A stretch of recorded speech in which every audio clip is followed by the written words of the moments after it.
my path through here, this time, whatever time I have here and whatever I have left, I want it to be of impact, of good impact, and you're not going to be perfect at it, but for me, I just want to be able to connect people and figure out how their connections can make the world a better place. And that starts with a one-on-one each other.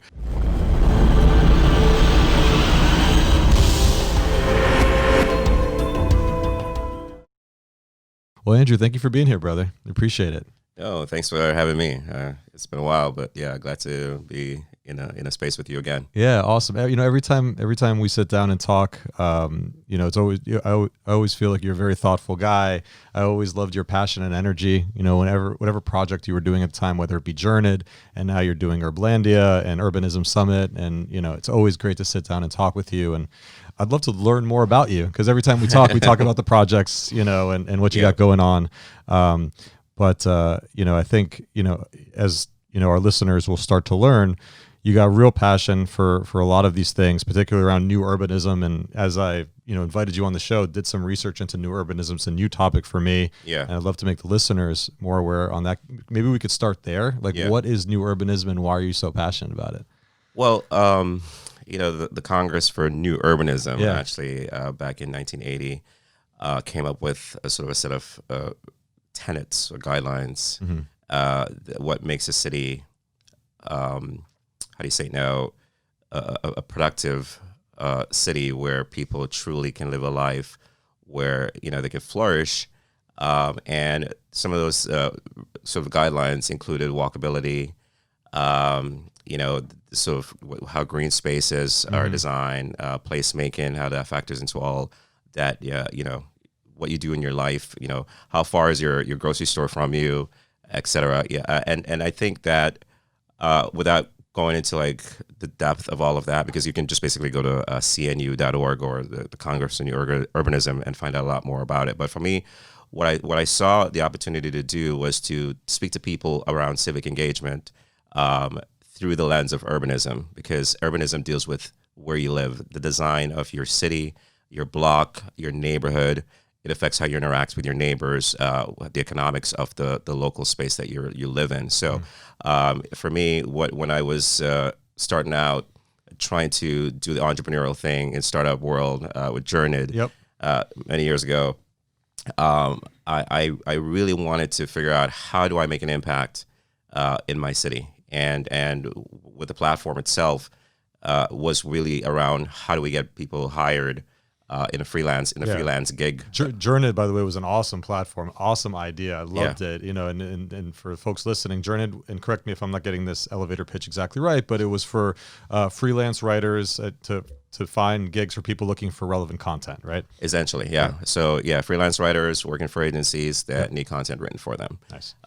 And still seems like it's pretty needed today. it's still needed. I mean, obviously we'll dive into this, but it wasn't successful because of a lot of things. But one being, obviously I didn't really, how do you say it now, the technical know-how. I was building this on my own, bootstrapping, and really couldn't get the support I needed locally. Well, props to you, man. You took it a long way on your own. So and so so with that said, that even encouraged me even more to figure out, how do I build community so that entrepreneurs and anyone who's trying to start something here in Miami, a city that I love, can really try to to be connected, to get them connected with the right resources and the support group that they need. I know that you were big on that, because with your startup at the time, you were doing these Waffle Wednesdays, right? And I was doing Journeyed sessions. Refresh was doing their thing, and so it's like, we're part of a community. And for me, with urbanism, since it affects people in a very real way, in almost every area of their lives, whether you get into a car and drive, and you're like, okay, well, why is traffic so horrible, or why is a stop sign here? How come there's no parking? Why is parking so expensive? So I think that sometimes to teach people things, you have to give them like handles, right? Because when you tell them in theory, it's so ephemeral that it's like, how do you drag it down into my life? It doesn't affect me, right? And we're seeing that's also playing out in many of the situations right now, even in the pandemic. Some people are not as deep of believers in the whole COVID thing until it hits a family member or themselves. So it's like, yeah, seeing is believing, or experiencing is believing. Right. So as a way of kind of like really reaching people, the Urbanism Summit came out of that, and I started to gather a lot of professionals. And Urbanism Summit is a conference, a local conference, right? An event that you gathered, thought leaders in the space. Yes, we started about four years ago, and actually we were supposed to host our fourth annual event in May, which got postponed by COVID. So we're still figuring that out. But yeah, it was to gather urban planners, architects, developers, people in the cultural space, pretty much anyone I want into that room who is affecting community and how communities are built here, specifically in Miami at the time, and say, hey guys, by the way, everything that you do is actually connected. I know when we're in our lane, we're so heads down and we have blinders on and we're just kind of focused on extremely our discipline. But I believe that great things can happen when we do the whole cross-pollinate, the cross-pollination, that interdisciplinary stuff. And I think that's what was my aim, and it was very successful. The first one, people were like, "Wow, I didn't know so and so was doing this." And by the way, I made a really good contact, and it's amazing how that network effect happens. Yeah, this is a really important conversation to have in Miami, because we have a long ways to go as far as building an effective city with good public transportation. We're behind in a lot of areas. What is an example of a city that you think nails new urbanism, as a model for like Miami and cities to look at? Well, and maybe nobody's nailed it. No one's nailed it. but who does a decent job? Because everyone is trying, and I think some people are winning, one thing versus the other. I mean, if you were to go, for instance, go to New York, the walkability is insane. It's amazing. Right? Yeah. But then they'll tell you about other things, really with the green space, or, talk about affordable housing, and every city deals with that issue. And Miami obviously have its own housing crisis. Sure. Cost of living doesn't match up, and people can't afford, and so they move out. And we have the issue of around talent drain, brain drain. There are many things that all of that is connected to. Every city has its Achilles heel, 100%, basically, right? And it's just where do they want to put the focus? Yeah, but Miami has a lot going for it. A lot of people sometimes kind of really downplay Miami, and I know that we have a running hashtag in our state around Florida man. We kind of get the blame for a lot of that. And you have all these platforms that have popped up in social media that are kind of like highlighting some of the worst of Miami. But, we have a lot going for us in the fact that we're a city that have brought in the Caribbean, Latin America, obviously. We have figured out somehow, not necessarily by design, how to live together. And the cultural exchange is super important, right? And to enrich what we're doing. Now, if we can get, obviously, a lot of our politics out the way and really look for a true, cohesive build out of what the future of the city looks like, to benefit everyone, then obviously, we have great real estate, but let's just make it equitable for everyone. And that's kind of where we're pushing for.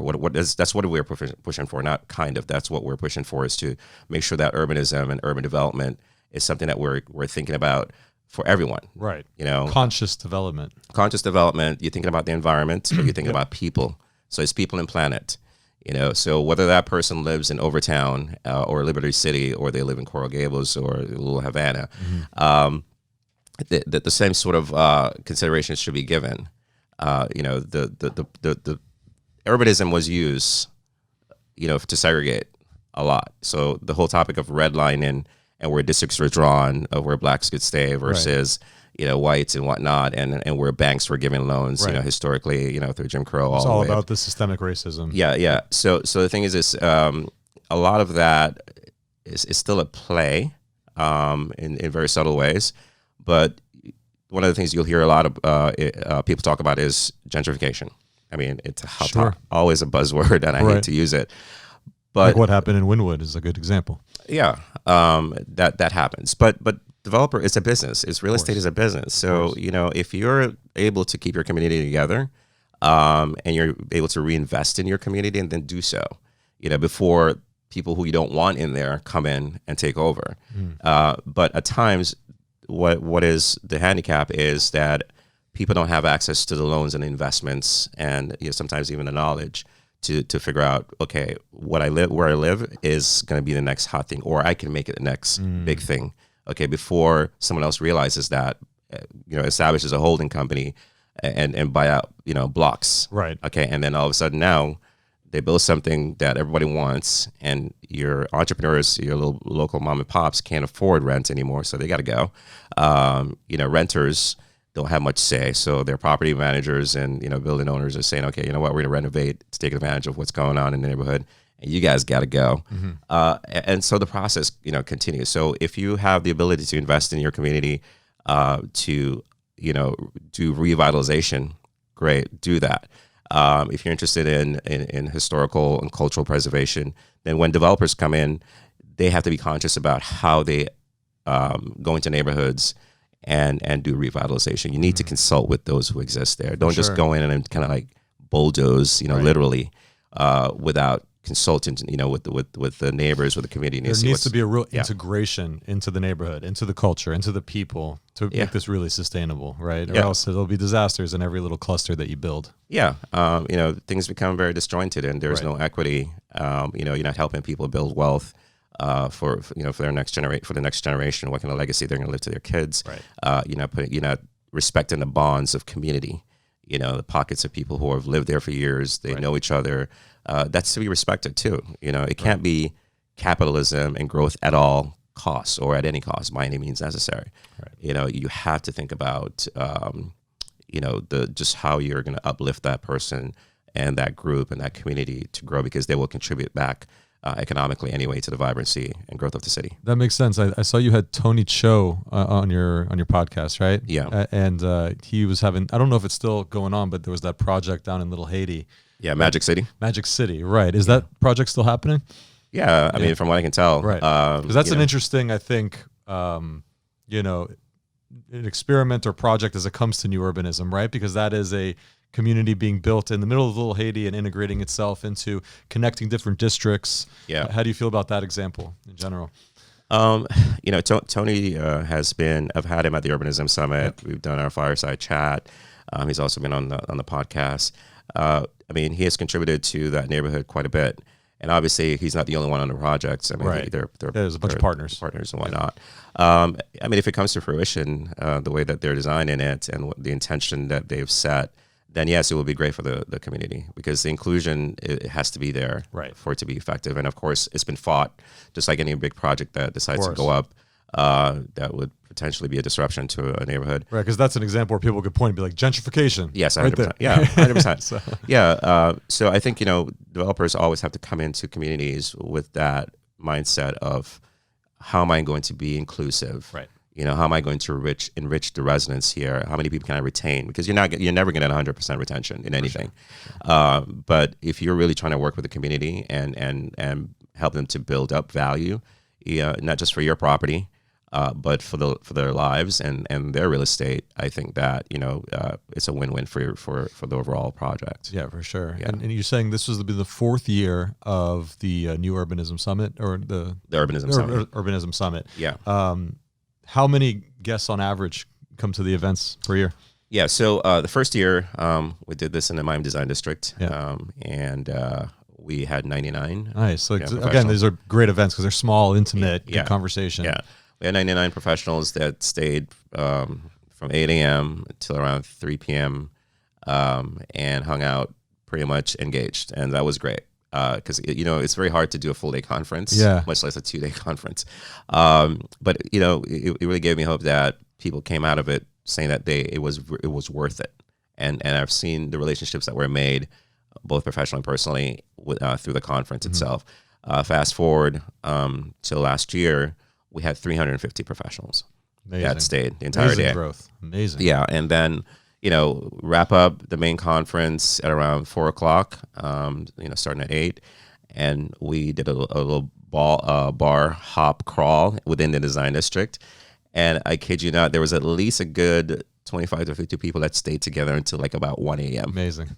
So that's my kind of conference. I like yeah, that. yeah. It's just like people really wanted to just the energy, and just people wanted to be together, talking about whatever, project or potential collaborations. Yep. And for me, that's the win. And even if it happened with one person, that's a win for me. And it's been happening for quite a few. So I would love to hear your perspective. Again, the show is called Lessons Via Leaders, so just like lessons you've learned along the way. You have a ton of lessons I know you could share from Journeyed standpoint, and now also Urbanism Summit. But as we're talking about Urbanism Summit, what are some of the lessons that you've learned on what it takes to actually create an amazing event and grow it over time? Like, how do you get awareness to your event? How do you get people to want to come? How do you get people to want to come back next year, to put on good sessions and that whole thing? Like, that process is fascinating to me, to put on an amazing event where people fly in from different parts of the world to attend. So I'd love to hear your perspective on that. Well, for me, I didn't set out to become an event person. Happened naturally. It did happen. So going back to when I did Journeyed, all right. So even though I was building a startup, the online platform, and I couldn't feel it really engaged with community and my fellow, founders in Miami who. We were pretty much at the inception of all of this, just trying to, this whole tech scene that we're trying to create. Yeah, you and I first connected, I think it was 2011, 2012. Yeah, time. Yeah. Yep. And so when I started Journeyed Sessions, it was just about building community. Yes. And I think for me, that has always been a part of the DNA of who I am, because I want to make sure that overall, and just in my life overall in general, that my path through here, this time, whatever time I have here and whatever I have left, I want it to be of impact, of good impact, and you're not going to be perfect at it, but for me, I just want to be able to connect people and figure out how their connections can make the world a better place, and that starts with a one-on-one each other.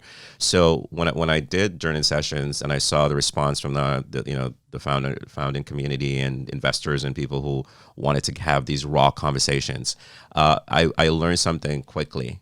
It's about authenticity of being raw and just speaking clear and no bullshit. That was the takeaway for me when I first started. And I carry that with me even in the Urbanism Summit. So, for instance, even it's in its design, when I do a panel, I stack it with max 5 people, and there's no more than 20 to 25 minutes of interview.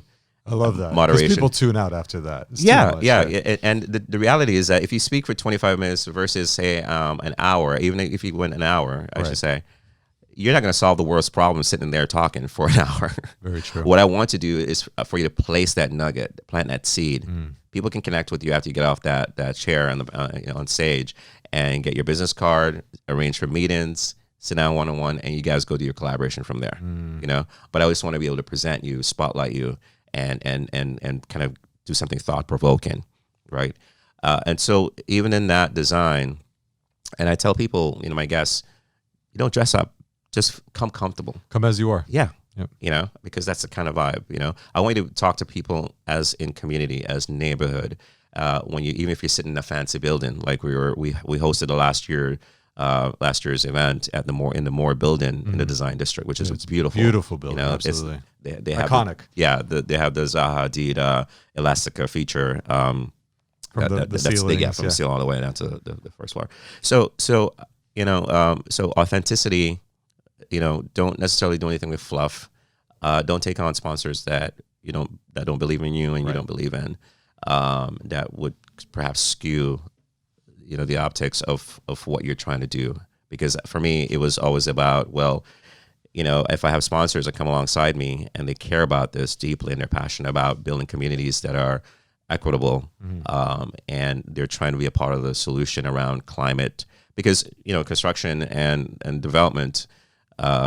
Urban development are one of the biggest culprits when it comes to environmental impact in a negative kind of sense. So, we're trying to shift in how we design cities and rethinking materials and rethinking, how do we deal with sea level rise, for instance, because every geo has their own specific set of problems when it comes to climate change. So Miami, obviously, the big and glaring thing is sea level rise, right? So we have water coming off the ocean, coming up from beneath us, and the erosion of our shoreline, and We don't have those wonderful mangrove protections because people had to clear them to have wonderful water views. Yep. The Biscayne Bay. How do we protect that from the pollution that kills off corals and whatever native species? So if these guys, if you have people that come alongside you that is interested in your message, then you run with that in a way that makes it always feel authentic. It's authentic, in its presentation, from your marketing, which groups you partner with to get your message out, whether it's the guys over at New Tropics, who is always about local, to just other community organizations. So for me, it was just the relationships I've built. I curate pretty much all of my guests, and last year we stacked about 50 panelists and a couple of keynotes, and that's how it's been. I love that. I love that. And I love what you said about authenticity and community. And community is such a buzzword these days. Everybody talks about community. I saw a clip the other day, people talk about, social media as a community or whatever the case may be. And there was this guy on Twitter who was basically saying community is one of the most important things you could build into your company. And I agree, but people think about community as just something you slap onto it, like community is important to us. Where no, it's not like that. And what is community? And there was somebody that replied to him on Twitter, which I thought made a lot of sense, and said, you can't just add community to anything. It's like just add water. Community is a group of people with a shared and vested interest in something that are, and like you said, that are authentic and that really care about that. So like what you said about why your events are so successful is you have a group of people that really give a shit about the problem. 100%. Right? 100%. Nail it. Yeah, they do. You would walk around the room, whether we were doing the main event or we were doing a happy hour or anything to, continue the conversation. And it's pretty authentic. It's the vibe. The vibe. And everyone is working on something. Right. And I'll find out, oh, by the way, so-and-so, we're working on creating a pocket park down in the Grove to mitigate the water coming off the ocean for when that neighborhood gets flooded, because the neighborhood gets flooded all the time during storms. And you're like, oh, damn, that's cool, because you guys met at the summit. You guys didn't know about each other before, and here you are already working on some really tangible solutions. And you hear that conversation over and over again. So building that community, community is one of the hardest things to build. Definitely. But once you have that ball rolling, where it's sort of it gets to a place of people are just kind of interacting. Like they don't need running on its own. They don't need me. In fact, I don't like to be the front of anything really. I rather architect the whole thing and then let it loose. Well, you kickstart the engine. You're the hand crank on the engine, and then once it's running, you could take out the hand crank and let it do its thing, right? Yeah, and that's the best thing to see happen. Yes, it is. It's fulfilling. Yeah. So the Urbanism Summit, now obviously has to evolve because of COVID, and I've been looking at a lot of these virtual meetings and interactions and summits or conferences. But one of the things that I from a personal perspective, as I observe this, because I never like to try to jump into things right away, because it's a trend, because you always get end up expended so much of your energy and resources and then realize it was just a trend. And I don't fault people for trying something, but you go ahead and test in this context, and I'll learn from you. I mean, I've fallen into that trap many times as an entrepreneur. So the thing is this, I almost feel like there are a lot of people who got to a place of just like there's a fatigue. Right. Everybody's sitting by their computers these days, Zoom calls all meetings, day long. and it just becomes much. So I'm thinking, okay, well, if I'm going to do this, I have to think about how I do this in a way that makes people feel like, again, that it's an extension of what we're doing in a real way. And so I'm still going through the development of that, and hopefully we can do something virtual. Awesome. A combination of virtual, some tactical stuff, tactile stuff, towards the end of the year. Very cool. Very cool. So I also want to talk to you about Urblandia, and you have a podcast, also Urblandia, which people can find on Spotify and Apple Podcasts, right? And all the platforms. Yeah. And I would like to talk about, it's both a platform and a show, right? The show kind of complements the platform. So can you tell me a little bit about Urblandia and how it all ties together and what it's about? Yeah.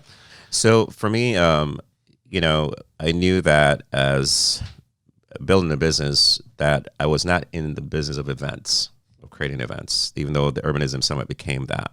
Because the why of the Urbanism Summit was always about creating community impact.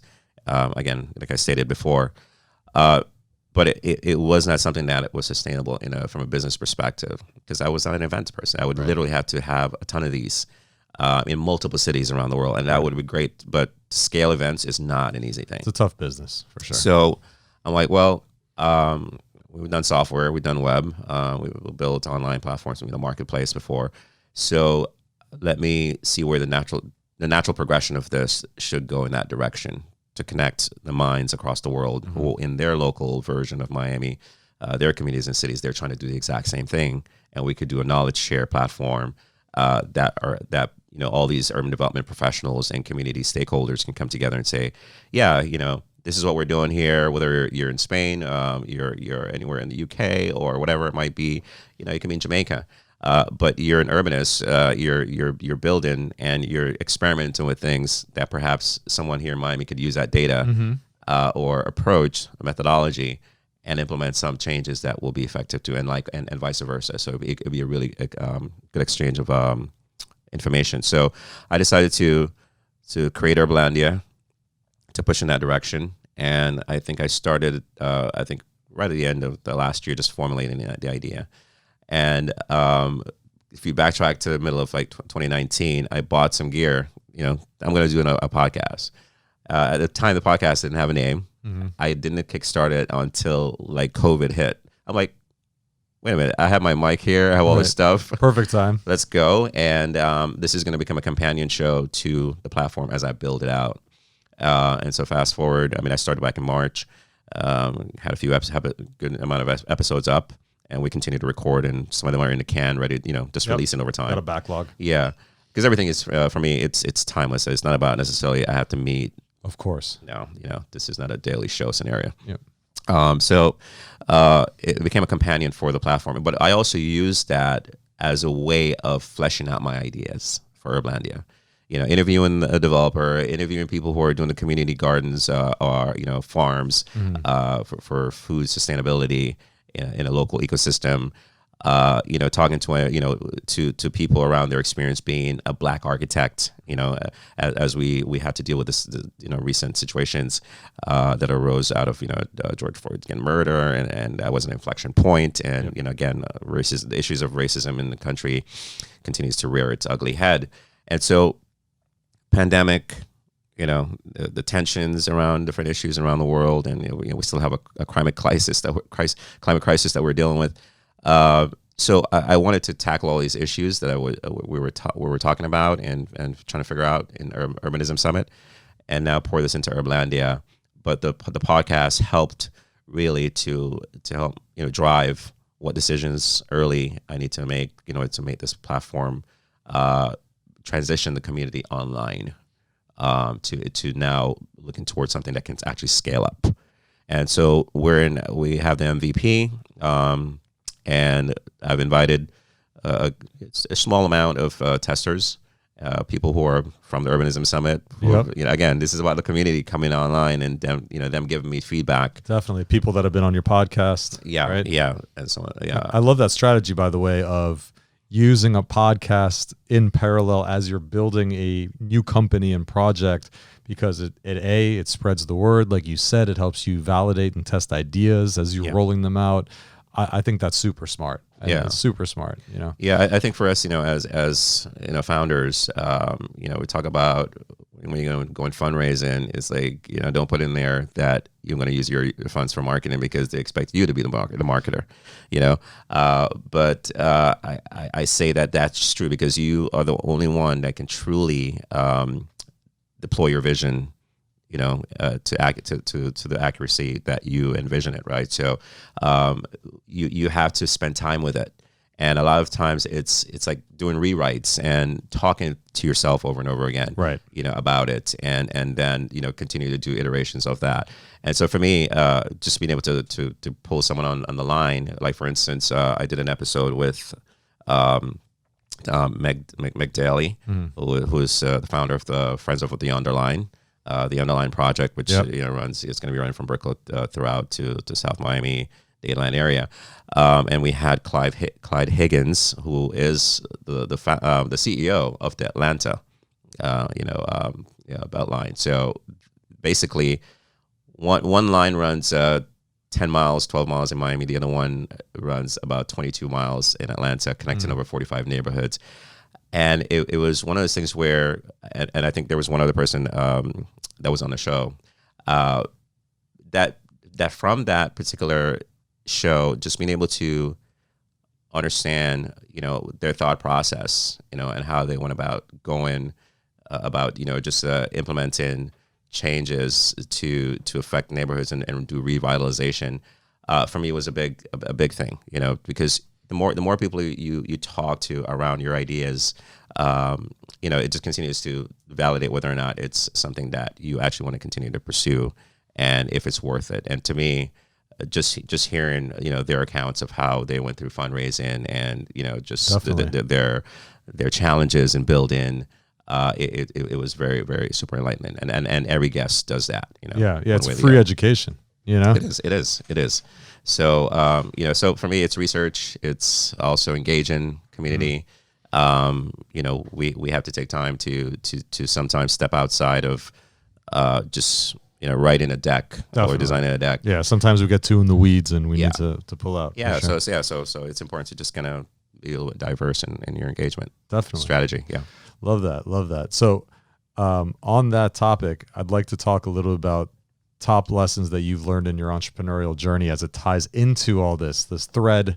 The common thread throughout it all is you, right? Yeah. Journeyed, and now, you did Urbanism Summit, and now Urblandia, and there's never a wasted moment or experience because it all ties into, like you said, there might not be an Urbanism Summit without Journeyed, right? And the Journeyed sessions that you were doing, right? Yeah. So would love to talk about some of like the things that stick out when you look back on the journey. And I know the ups and downs and the roller coaster ride of being an entrepreneur. What are the things that stick out and be like, man, that was a priceless learning, or something I wish I would have known, when I first started?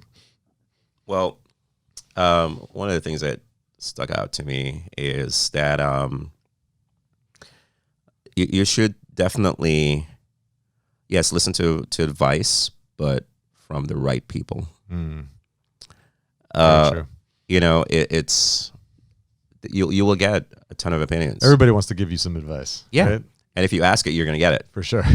And usually as an entrepreneur, you need to ask for advice. Yeah. But how do you find out who those right people are? Right. Like, for instance, I remember I was getting ready to do something that was in support of, the Journey platform and just Miami ecosystem that was significant. Mm-hmm. And I had someone who was ready to just write a check. Yep. Okay. And I remember talking to friends who also had money, and we were just at a party. I sent them what the deal looks like, and they're like, "Oh, we'll write a check. We'll give you better terms." I'm like, "Oh, okay, all right, cool. That sounds good." So the person who was ready to write the check, the first person, I went back and did a bunch of revisions until he's like, "You know what? I can't do this. I'm good." Friends who promised they will do better. Oh, after that, fizzled out. They were done. Yeah. They didn't follow through. So that's not about that bird in hand is worth for sure. Two in the bush. Two in the bush. Yeah. So I think even some of the people who are closest to you, and sometimes you have to really literally just like sit down with yourself and assess. What is important to me right now? Yeah, you're the best compass. Yeah, you yourself, 100%.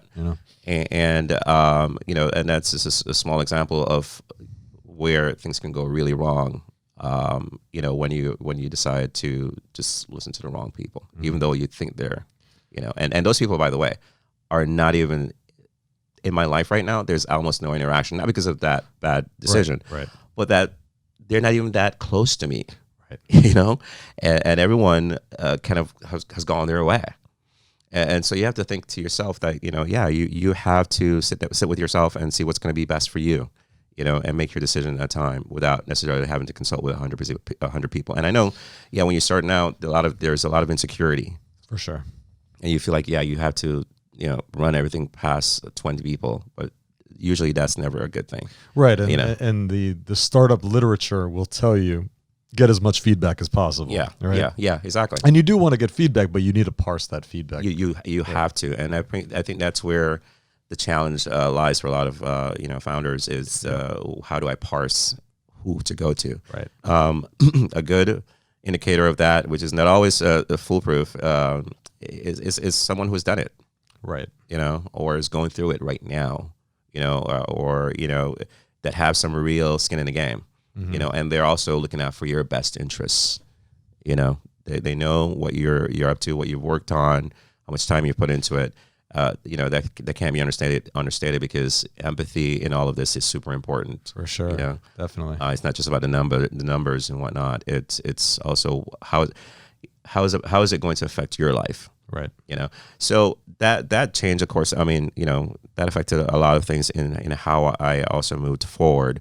But for me, one of the things that was I think the biggest challenge is believing in myself and not, I say now, allow imposter syndrome to set in. Which we all have. Yeah.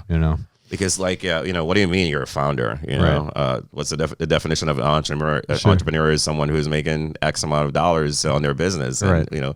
You don't have a startup. You right. just, you're just like a little mom and pop thing, whatever, if that much. Or there's the converse of that, like my son says he's an entrepreneur, which basically means he has no job. Exactly. So you get either one of those like polarizing responses. So you can deal with that. I mean, you deal with that as an issue, and it's mental, but then you have, depending on who your friends are or your relatives are who either believe in you or not. Mm-hmm. It's just like if you tell your parents that you're going to go off to art school to become an artist, when they first hear that, it's like, what do you mean? Yeah, come on. That'll be tough. That'll be a tough journey, son. You might want to rethink that. You might want to rethink that, and they're kind of right in that context. In a way, sure, it's harder to make a living, but maybe more fulfilling. Yeah, right? yeah.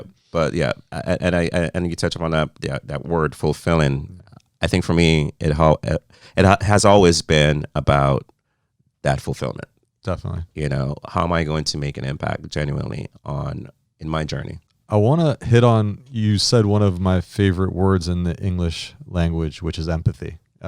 Such an important topic, and I think the EQ of an individual sometimes is more important than the IQ of an individual, right? Yeah. And I actually, in preparation for the show, I watched one of your talks, one of the talks on YouTube that you gave at Creative Mornings. Oh my gosh. 5 years ago. Yeah, that was a while back. Yeah, and I loved it. And the big topic of the conversation that you were giving in the panel was empathy. Yeah.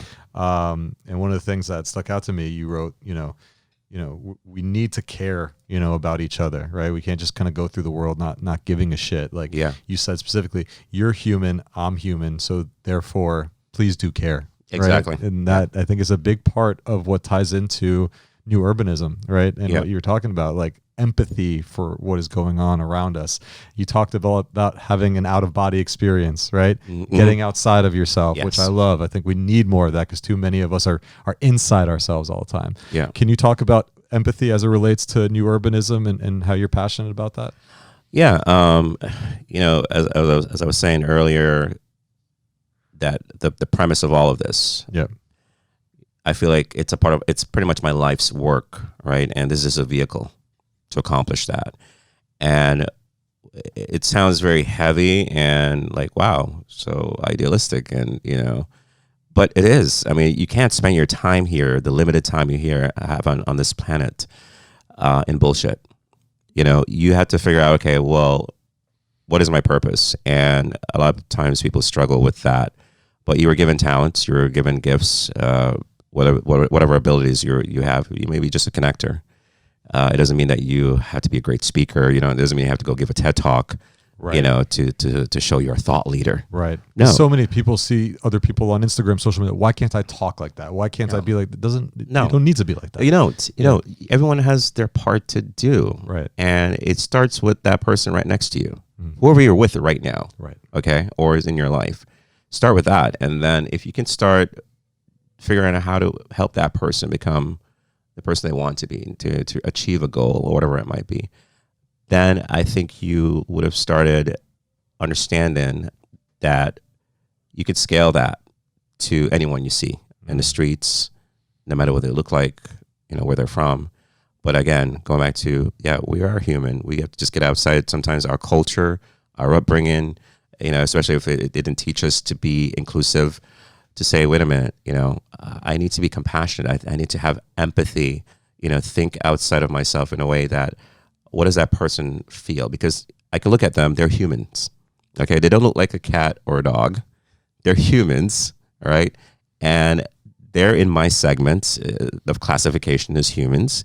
So therefore, if I go through some stuff and feel a certain way, I'm pretty sure they feel as well.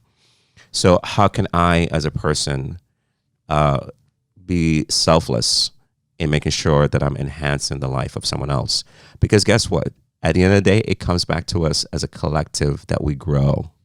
It's like we're fighting ourselves. It's like we're eating ourselves right now as humanity by being divisive. Yes. It's stupid. Everything is connected. Yep. It's like you can't destroy one part of the earth and think that, it's not going to affect another part of the climate. When you have hatred for other people, you have hatred towards yourself. 100%. It's vile internally. Yeah, right? It is. So if you have empathy, I know that will translate to everything that you do. Absolutely. To all the instruments that we've created to make a society, whether you're talking about instruments in capitalism, founders and funding, for instance, one example. If you look at the data from years ago, and still continues today, the companies that get funded, majority, the black or people of color, women companies that get funded, it's a tiny percentage. Compared to their counterparts, male whites, whatever, whether you're talking about Silicon Valley or whatever, any other market, whether New York, Austin, Boulder. Yeah, it's almost universal. It's almost universal. Yeah. And it's not that these are less talented people. Everyone has ideas. If you can write a check for someone building an app to look at your cats, make memes for cats, and then there's a guy who's trying to solve something in his community, how do you decide that person who has, the cat memes app is better to be funded versus a guy who's trying to build something a little more impactful in their community? Right. Maybe both are needed. Hey, laughter is good. So cat memes are cool. But also, so is the guy who's trying to create an impact, or a woman who's trying to create an impact in their community. But the proximity and the access, that's where the line is drawn, to that capital. And a lot of times certain people, when you're talking about blacks or people of color, they don't have that same sort of pipeline and access, right. And that network to get that going. So I would say, if you have empathy, then be an ally, be that person that utilize your influence, your circle of influence to make a difference, in whatever it is that you do, whatever your gift or talent set is. Even if you think it's minuscule, trust me, it makes a difference. It makes a huge difference just by doing your part. And empathy, a big part of empathy is listening. You need to be able to listen actively, right? Mm-hmm. We get caught up so much in being a good communicator and how to be a good orator and how to talk well. Mm-hmm. You can't do any of that if you don't listen well. Listen, right? Listen, I don't want to be a speech performer. Right. A speaker, so to speak. It's great you have motivational stuff. That motivational industry is huge. Mm-hmm. The self-help books. Tony Robbins of the world. Yeah, exactly. Yep. But yet we're still in a place like this. Exactly. So where is that getting us at the end of the day, exactly. Right? It's like, it can't be all talk. Right. It's great to talk things out and distill. But when you're done with that, you have to have, what is the action plan that comes after this? Mm-hmm. And how do we implement that action? And so for me, that's one of the burning questions in my mind, and the goal that I have with my summit and the Urblandia platform is that now let's take all these years of talks, and people were locally connecting and they were doing things. So I'm very, happy and reassured that that's what's going on. But for me, it's all about, where's that talk going to translate into actions, to policy change that will prevent more redlining, or communities getting left out, when developers go into them and they're doing the revitalization projects, et cetera. Talk about food security. You've heard about food deserts and access to nutrition-rich food in communities that are poor. That the lack of that has definitely had an effect on health of those communities. And so, how do you put resources towards ideas that can be innovative even within the urban core to establish those edible gardens, those community gardens, those you have a balcony, what can you grow in there, and things like that. So this translates into everything, because we all come to something with a bias, whether we like it or not. It's who we are. It's hard to separate ourselves from it, even subconsciously. I have a wonderful friend of mine that I've grown up with. We've known each other for good over about 30 years. And, he's a sergeant at a police, precinct here, in South Florida. And we were talking over this, of course, with all that has gone on, we were talking about the situation, around race and racism. And he himself, admits but it's nothing new to me, that there are biases, that all of these guys brought biases into their jobs, and, when he was back in the Army, he saw that clearly, for himself. And by the way, he's Latino, so he's seen all of it. But just to say that we all bring biases to the situation, but how do you prevent your biases from being objective? That's going to be key. And how do you unlearn and not let that get in the way of saving someone or helping to save someone or enriching someone else's life? Right. That's, for me, that's where the humanity has to kick in. That's powerful. Yeah. Then like you said, that goes back to listening and empathy, right? Yeah. And it seems like what you're doing with the Urbanism Summit, with Urblandia, and all these things, they tie in together to making more inclusive communities that function better for everyone around them, to connect everybody together. So I think it's super meaningful work, man. And I love what you're doing. Thank you. Yeah, it's it's not an easy thing, but like I said, building community is never an easy thing. No.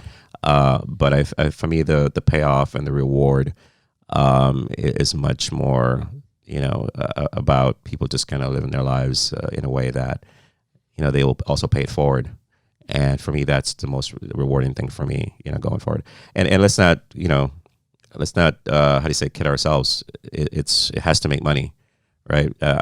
Social impact shouldn't necessarily be separated from making money. No. Because again, like we said before, it helps to fuel the work. Yes. And that's what I'm trying to do, is create value for all these professionals who are, we're calling into the platform and say, hey, come meet with each other, figure out what things that you can work on together, and let's create an economy that's all about sustainability and equity, but also respecting our planet and how we build. I love that. I mean, what could be more important than that, right? Dude, there's only two things I want to do. That's it. Right. It's about people and planet. I love it. So hopefully we'll get everyone joined in, and it's not just for urban development professionals, or if you're just an urbanist. Your voice, your perspective in your community, your like ears on the ground, boots on the ground. Essentially, your input makes a difference, because sometimes people make decisions at the top that they're completely clueless as to what their constituents is actually experiencing. And we want to be able to bridge that, what's happening in your neighborhood. Is there an influx of, endangered species? Invasive species, just ridiculously messing up your yard, or whatever. The garbage on the street. Someone got killed at this intersection. I mean, multiple times people got killed at an intersection. How do we deal with that? Who's reporting this information? It has to be people that are affected, but we have to concentrate this information in a place where government can see that, the private sector can see that, and okay, how do we tackle this issue? So that's the goal. That's awesome. That's meaningful stuff, man. And for folks that are listening, you can find Andrew if you care about what he's building, and you absolutely should. Where can they find you? Yeah, if you basically, search Google for Urblandia, Yep. URBLANDIA, or just go to urblandia.com or any other social platform with that particular handle. You'll find me. The work, and of course, Andrew Quarrie. That's last name is QUARRIE. Sometimes people always wonder, is it Quarrie? Is that how you pronounce that? It's Quarrie. It's my Jamaican last name, man. But yeah, you can find me on any of those platforms with those handles. Awesome. And I'm really fascinated by the whole, new urbanism movement. I want to learn more. So I'm going to be definitely diving deep into your podcast. I listened to that Tony Cho episode, but now I'm excited to dive into the rest of the catalog. So Urblandia on Spotify, iTunes, everywhere podcasts are found. Everywhere podcasts are found. It's all widely distributed, and we're only getting started. So we have some really cool guests coming up. So tune in, subscribe, follow, and if you like the episodes, rate and share your comments and leave your review. So, but I want to say thank you, Will, for having me on the show and for staying in touch after all these years. Super important. Again, community. Yep. What you're doing is helpful. Just getting founders, anyone to just kind of talk through, what they've lived and their process of what they're going through. Definitely. It's super helpful. It's a support system. It's my pleasure, man. It's an honor to have you on the show again. I've always, thought you were one of those dudes that just did more than they spoke. You know what I mean? Which we need more of in Miami because everybody likes to talk a lot. I'm trying to be always. Yeah, if I don't have to talk and just get it done, that's where I would prefer to be. Now you're making real change happen, and going back to the days of the early Miami tech scene, being with other doers and makers, like there's a special connection between folks that are really doing amazing stuff. So yeah, thank you for being here, and we will put all of Andrew's information in the description of the podcast and where you can find him. And bro, thank you for being here, man. No, thanks a lot, man. I appreciate it.